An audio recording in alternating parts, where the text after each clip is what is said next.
The Carolina Panthers, hometown squad. The vibes were pretty immaculate. Just give me 1 second, guys. I'm trying to get my overlays and all that set up. The vibes were pretty immaculate for Carolina. Like, the vibes were at an all-time high for the Carolina Panthers. And the Carolina Panthers ended up giving the Rams a good run for their money. So, yeah, get back to what I was saying. Like, the vibes for this game for the Panthers were at an all-time high. You had Cam Newton coming to Bank of America Stadium for the first time, being part of the Ring of Honor. Well, he's not inducted into the Ring of Fame, Panthers Hall of Fame, whatever they want to call it. You know, he's not officially part of that. But there's been a lot going on with Cam Newton not being part of the Panthers organization for the last couple of years. There's been speculation about him and David Tepper not having the best relationship.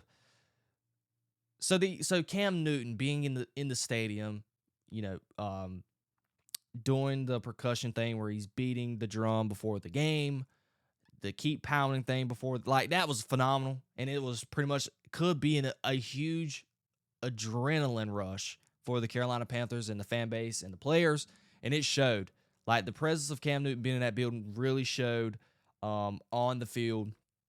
I mean, it was on display for the Panthers. And look, I want to take the time, and I know a lot of my Panthers fans locally is going to be hearing this. I want to give my credit. Got to give credit to the Panthers. I was absolutely shocked. I was shocked. Not going to lie. I'm going to be fully transparent. I did not expect the Panthers to play the way they played.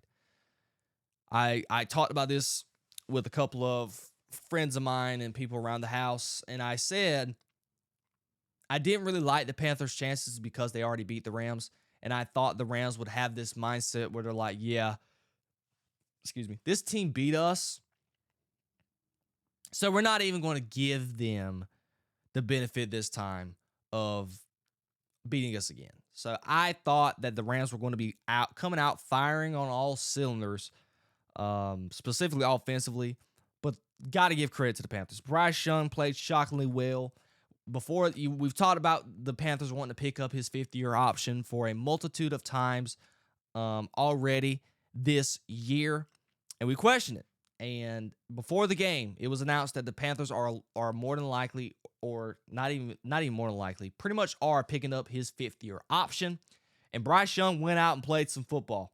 He really, really did. Bryce Young, 21 for 40, barely completed 50% of his passes. But this stat line for me is kind of in the same breath of Caleb Williams. Like, you really have to watch the game to kind of put an emphasis on the stat line. Like, Bryce Young played very well. He threw for 264 yards. He had the one bad interception where Coker didn't finish running his route. Had the one big touchdown pass. And the defense showed out. Mike Jackson had a couple of interceptions. He was owning Puka Nacua and Devontae Adams outside the first quarter. It felt like for the second, third, and a little bit of the fourth quarter that Mike Jackson was absolutely owning that Rams receiving core. Like, J.C. Horn and Mike Jackson, that combo absolutely was phenomenal. I think Dave Canales did a good job. Rico Dowdle didn't get the ball but 5 times. Pretty shocking. But Chuba Hubbard was the workhorse in that game, and he got 2 touchdowns for the Panthers. And they got a block punt and things like that. The Panthers played. They showed up for the audience. They really did. Nobody expected the Panthers to play the way they played. The line for this game was 10.5 points. So even Vegas was pretty much like, yeah, this team doesn't even have a shot. But we have to give credit to where credit is due. The Carolina Panthers showed up in this game, and they showed out, made it competitive, and they gave Matt Stafford and the Rams a run for their money. And this is when we're going to transition to the Rams just a bit. That was a pretty gritty performance by Matthew Stafford. This was not a good Matthew Stafford game. It was not. Matthew Stafford had 3 touchdowns, 1 interception. He completed less than 50% of his passes, which is pretty shocking, which is something that you do not see from a Sean McVay and Matt Stafford-led combo. And we kind of saw this because this is something that I was really struggling with. Sean McVay was passing the ball a lot.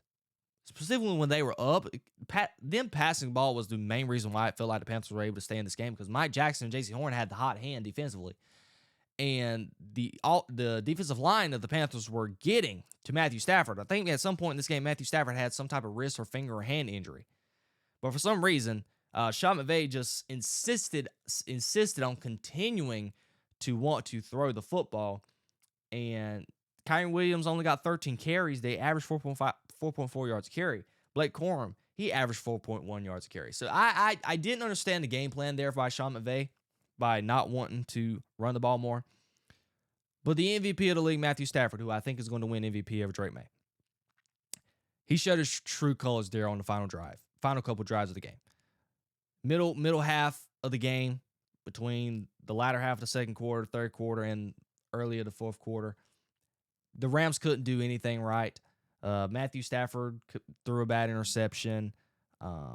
Just couldn't do anything in. Matthew Stafford made the plays down the stretch to win the game. Had 2 huge touchdown drives. Answered touchdown drives. Because the Panthers, they scored. The Rams answered. The Panthers went down and scored again. And the Rams answered. It was a very, very highly entertaining game. And we're talking about a Rams team who has been Super Bowl favorites. Not me necessarily. I've kind of been on the Seahawks bandwagon over the majority of the last 6 weeks in the season. And I probably would have changed my mind on that front if the Rams would have beaten Seattle in that final showdown they had on Thursday night, roughly the week before Christmas. But ever since that game, I kind of felt like the Seahawks were the cream of the crop in the NFC, and I felt like they were the Super Bowl favorites. But the Rams have been the Super Bowl favorites in a lot of people's eyes over the last couple of weeks. And after you watch that game against the Panthers, you kind of question that ideology. You're kind of sitting there questioning, like, man, do I really think that the Rams are the team to beat? Because I think this is the ultimate reason why. Again, this was one of these games that the Rams had in comparison to the Atlanta Falcons game. It was one of those anomalies. Like, it's one of those games where Matt Stafford plays bad, and it's one of those things where it's more than likely never going to happen for the rest of the playoffs. But this is where I'm worried about this team, defensively. They let the Panthers wide receiving core kind of go crazy. Jalen Coker, he had 134 yards receiving. Jalen Coker. Now, he's a pretty good player. A lot of people in the Panthers media and, fans, like, people harp about this kid a lot. And trust me, I know. I have family members who are Jalen Coker stans. Okay, they love this guy. So I kind of knew a lot about Jalen Coker going into this matchup. And it did not surprise me that the kid showed up and played. But even Ted McMillan early on, 5 catches for Ted. I would have loved to have seen that number to be north of 10. I feel like he should have had the same amount of touches as Jalen Coker. But they were doing a job against that secondary, and that's pretty scary. I really do not like the Rams against the Bears in Seattle. So they're going to be facing off against the Bears on Sunday.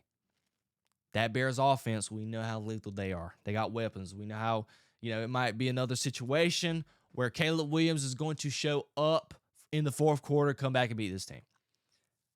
But when you get the Panthers, no disrespect, don't have nowhere near the same caliber of skill position players that the Bears have.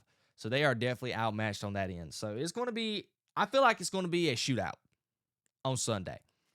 But Matthew Stafford did not play well, but he made the plays that he needed to make to get this team over the hump, get them the more crucial win to keep their playoff hopes alive, because it really does feel like Matthew Stafford is on the latter part of his career. Who knows if he's even going to play another 2 years of football. I imagine if they even hypothetically win the Super Bowl this year, it would not be surprising if Matthew Stafford goes ahead and puts up the cleats. I would not be surprised if we got news of that. And Carolina Panthers, future's bright. Got to be happy for Bryce Young. Hopefully that game there is a step in the right direction. Bryce Young, he was composured.